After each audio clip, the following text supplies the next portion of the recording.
How's it going, guys? And welcome to Gabe's Reef. A few things have, well, not, I don't know about change, but I got done doing a water change, and just been kind of, excuse me, looking around, seeing what's going on with the tank. As you can tell, it's really clean. I'm not sure if this is I forget what the bacteria is called, but I'm not sure if it's that. I'll get some treatment just in case. I like keeping, preventative treatments. You never know, especially for like aptasia, cyto, something, bacteria. I'm terrible with names, but I know exactly what it is. It kind of looks like it to me, that reddish purple. So I'm gonna have to treat for that. And everything's been doing pretty decent. This mushroom is getting really, really big. This is actually even growing. You can tell from last time that it's growing, which is good. Got a little piece of sand right there on it. I'll knock it off there. The torches are doing good. Their tentacles are pretty long. They're getting longer than what they were when I had them up top. They were very, very short. The candies are just exploding with heads everywhere. They're like smushing each other because there's so many heads on it. The leather's doing good. The Mandarin Dragonette's doing good. This leather over here is huge, doing well. My green star polyps actually hid right in this area. Let me see if I could point on the camera. Right there in that gap, there was an aptasia that I did not see before, and he popped up. I saw him, stuck the tip in there, filled it up. And of course, I think it upset the coral, and they've been getting stung by this aptasia as well. So I'm glad I treated it. Hopefully it goes away. I thought all of it was gone. I haven't seen it anywhere else. I've never seen it there before, I think. So I'm glad I treated it. It should get rid of it. The snails are doing okay. They're kind of all over the place cleaning. This little dragonette's doing well. He's gotten a little bit bigger than when I had him. He used to be a little bit smaller. You can tell he's growing. Not tremendously, but he is growing. Part of that, it's so hard with these to get them to grow and to be healthy, is the feeding habits of theirs. It's really, really hard to maintain. With them eating tiger pods and being picky, but surprisingly, they've been eating shrimp. I've been feeding them shrimp every couple of days, and they've been eating it. They actually don't get scared of the turkey baster tip anymore. They actually go towards it and eat. He's looking pretty good, pretty healthy. This dragonette, well, I mean, their bellies are a little bit small, but this Mandarin dragonette's doing well. He's been eating a lot of frozen food as well. What's makes us so challenging is they don't like to eat a lot in one sitting. They like to basically peck and eat all day. So it's kind of hard for me. I don't want to put a bunch of shrimp in there in the tank, and get my new filter dirty. And then what else? Let's look around here. The mushrooms look good. There's my emerald crab. He's not doing too well. I let the water change later in the week. Today is Saturday, and I was supposed to do it Monday. So it's, 5-6 days past due. Plus, he's been moving around a lot, trying to find a good spot. And obviously, you can tell he's a little upset. Hopefully, he recovers. They're all towards the bottom. They need to be closer to the light. They need a lot more light. I'm hoping he moves, or I try to move him again. But he keeps dropping down from where I put him. I try to put him in a good location. For some reason, doesn't like it. So it's like been a battle. There's the emerald crab. He's doing well. Now, one of my Acelaris clownfish is kind of small, and the other one is huge. I mean, it's literally almost double the size. He's grown a little bit, but compared to his mate, he's tiny. His mate's a lot bigger than him. Obviously, that's going to be the dominant one. The Danzel has grown compared to what he used to be. He's gotten a little bit bigger. So that's good. The bandit shrimp has molted twice already. So he keeps molting just because it could be water or it could be him just growing. I think it's him growing because it seems to be a little bit bigger than before. All my hermits are doing well. They all have really big shells. I'm sure they're happy. I have about 3 to 4 turbo snails and about for hermit crabs. So that's my cleanup crew, plus the emerald crab and the bandit shrimp. He really picks through the rocks really well. You gotta watch him. If you got a real small blenny or a real small crawling fish at the bottom, really small, and he manages to get a hold of it, he will eat it. He actually grabbed Scooter when he was a little bit smaller, and luckily I was there, and he had him, and he was pulling him up the rocks, like carrying him up the rocks, and I took my long grabber, and I tried to like grab him, like nudge him. I guess it scared him because it made him let go, and he hasn't tried anything since then. Plus, the Scooter's been getting bigger. He's growing, so that should help out. Size does help. Plus now, before he'd get really close to him, now he kind of keeps his distance from him. So that's another good thing. Everybody kind of tries to avoid him. Let's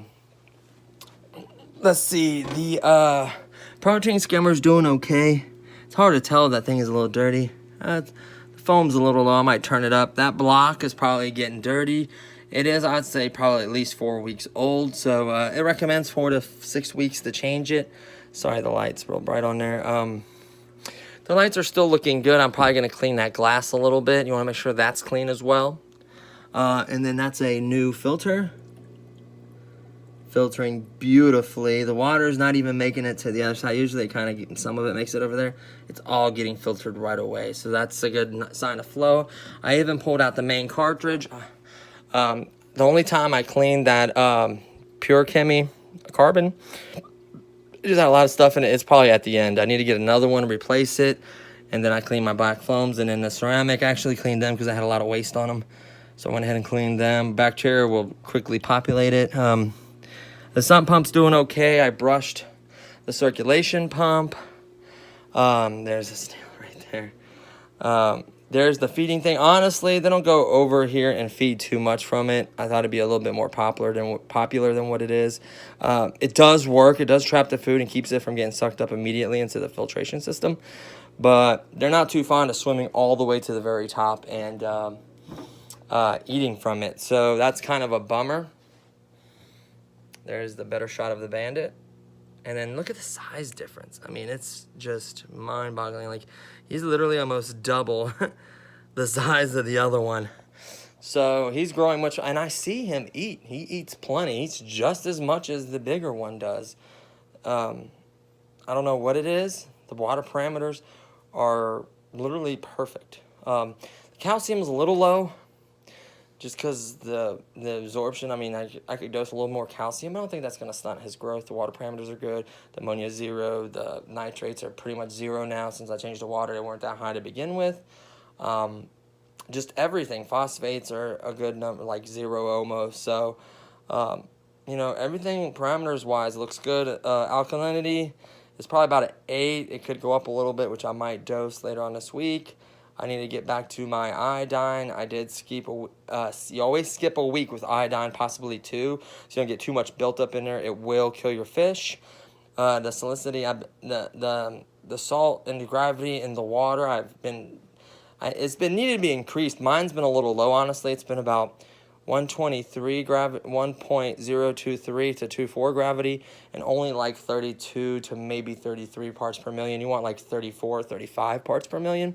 So I've been slowly letting it go up. I don't want it to spike or, you know, go up too fast because I can have some effects on them. And you want it steady, you know, you want it consistently. When I changed the water, I use the Instant Ocean Reefs crystals. So it's the reef salt designed to have extra calcium and minerals. There's all my cleaning stuff. I kind of organized everything a little bit. There's all my feeding stuff. There's food. Honestly, I'm probably not even using these algae wafers. There's the heat gun, the tests, and then all the different pipes I use to feed and dose. Actually, this one belongs. I forgot to put the pipe back into this kit. So this one only belongs to the salt. I try not to mix these pipes up because this one's only for testing the salt water. I don't want like food or any other thing on there. So this one's for this. And then my big fat one right here is for filling up the test tubes. And then the skinnier one is for phytoplankton, which I'm getting ready to do. And then these other 2 are for just dosing chemicals and food. I mean, chemicals only. So, you know, One's just a little bit bigger than the other. If I got to dose a little more, it holds more. I think one holds like 2.5, 3, and the other one holds like 4 or 5. So you can tell one's much thicker than the other one. So I keep these down here. I'm down to my last set of gloves, especially if you work the kind of construction and stuff I do. I do use Dawn and like rinse off a couple times before I put my hands in the tank. I try to avoid putting my hands in a tank, and if I do, I use the non-powder latex gloves, which is always a plus. The pump's flowing real good and smooth, not making any noise. There he is hunting for little tiger pods. I need to feed. I should have been feeding a lot more. I wish he would get off of that so the green star polyps will come out. I need to start giving. I've been increasing slowly the doses of phytoplankton. As you can tell, the growth and how everything looks so good. I want more in there just because the coral eat it. Plus, I want enough for them to procreate and reproduce tiger pods. So these caves are so deep and so many that they could easily find shelter there. There's plenty of light, there's plenty of nutritional water, and they should easily be growing. Now this has been growing quite a bit. It's big. I mean, it's big. This has grown, it's the tubes, and then where it spreads out, it's getting bigger. You can see where this coral is starting to grow on the rocks, taking over, see all the way around. So everything is growing. I'm really happy about that. You know, I don't know if these are torch. I was told these are torch corals, but we'll see. Torch coral, I thought had longer tentacles or longer tentacles or whatever you want to call it. See all the different little sweepers on there. But these things are just so massive. And it looks so good. I love that. Love my candies. One of my favorite ones. He's going around looking for food. There should be, I did gravel vac, unfortunately. But you can still see some algae kind of on the rocks. A little bit of green algae kind of growing on the rocks. I should have brushed that rock right there. I did not. I kind of looks kind of cool with that green and all this coloration on it. I want it to look like a natural seabed. It's not perfectly sparkling, clean rocks. You know, there's growth on them. There's, you know, culturing. So it doesn't bother me. I think it actually adds character compared to like plain white rock, you know. So it doesn't bother me too much as long as it's not a bunch of hair algae or something like that. What else? Just looking around, everything looks good. Besides, obviously, this right here, which I'm going to treat. I've been keeping my eye out for more of the Aptasia, and I've seen only one since I've treated the other ones, which is a good sign. This stuff does work. Just make sure you cover it really well, or it will not. So make sure you cover it, turn off all the flow, everything you need to do. Sorry, I moved the camera a lot. And, you know, see how it progresses. I scraped the glass. It's not perfect. It's, you know, I just got it pretty darn clean. If you sit back and look at it, you know, it looks good. It's not perfect. I don't plan on spending all day scraping it. I kind of let it go for a little while, not scraping it so much. And that's when it got dirty as it is. I'm going to start using the magnet thing, just kind of hitting it every once in a while as soon as I see any kind of growth. That way, stay on top of it. It's just easier to maintain. The timer's been holding true. No leaks. This is after 9 weeks. So, you know, it's a long time. I don't plan on adding anything really for a long while. Kind of let everything mature and get stable and comfortable, not stress any fish or anything out. That's what I think my game plan's going to be. Honestly, if I do add anything, it'll be some smaller corals that can grow, maybe in some, you know, bald spots like in here and this region right here on the rock. So I'll see what I can put on there and what I can find. I'm probably going to do some kind of Monty or something like that. I know it does kind of take over.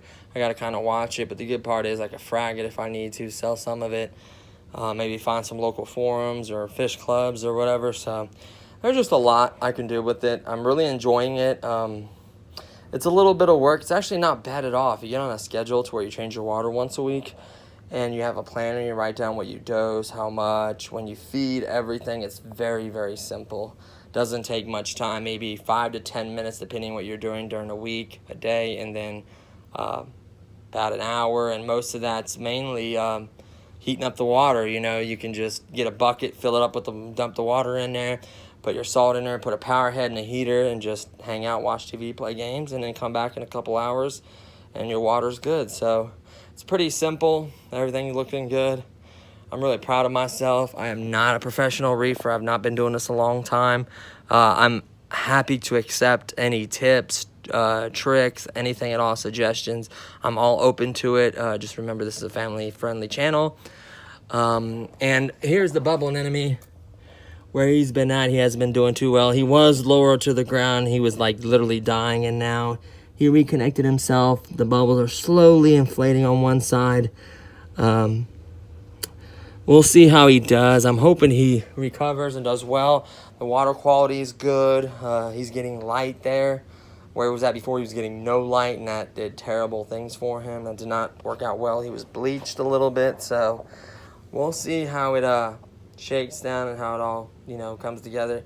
Next few weeks, I'll find out. If he doesn't do too well and ends up dying, I mean, it's a bad thing. But I want to get a new bubble tip anemone, a decent size one, because I do want the fish to have something to host in. Right now, they just kind of hang out on the side right there by the power head. That's not a very good location to host. Sometimes they'll sleep in this corner right there. In this corner right here, sometimes you'll see them sleeping when they get really tired. So, you know, I want them something to host in that they can feel safe in, you know. That's what my main goal is for them. You know, my birthday was a few days ago. I'm having a party today, so I can't be on here too long. I got to get ready for that. And that's pretty much it, you guys, you know. I've been really happy with this tank. I think, in my opinion, it looks good.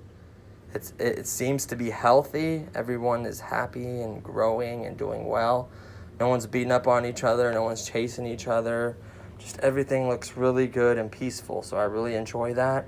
It's quiet, you know, all the main filtration's been cleaned, everything's been cleaned, so I'm really, really happy. I'll do an update. I'm probably going to look into some different kind of gear and chemicals for treating the cyanobacteria. I think that's what it is. Seeing if the aptasia comes back, stuff like that. I'll just do updates of growth and how everyone's doing. I am looking for one last fish, but it has to be a really, really cool, unique one. I'm not going to rush it. That's going to be the very last fish that I put in the tank, just because of the fact that I don't want too many in there. Once a week, I could probably do a couple more just because of the amount of water, but it's just more waste.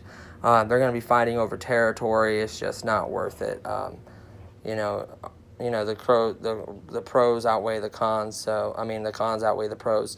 So, you know, one more, probably like a horned boxfish or something unique like that. Something different, maybe a sand-sifting goby or something. We don't know yet. We're just looking for something that's going to catch our eye and just be really unique with this. If you have any suggestions, please leave them below. But besides that, that's pretty much it, you guys. We're going to keep that one spot for something that's really special, and then that's it. As far as this feeder goes, honestly, I thought it would be a little more successful than what it is. It works perfectly. The food stays in there. It does not get caught up in a filter. It's just the fish don't like coming to the very top very often.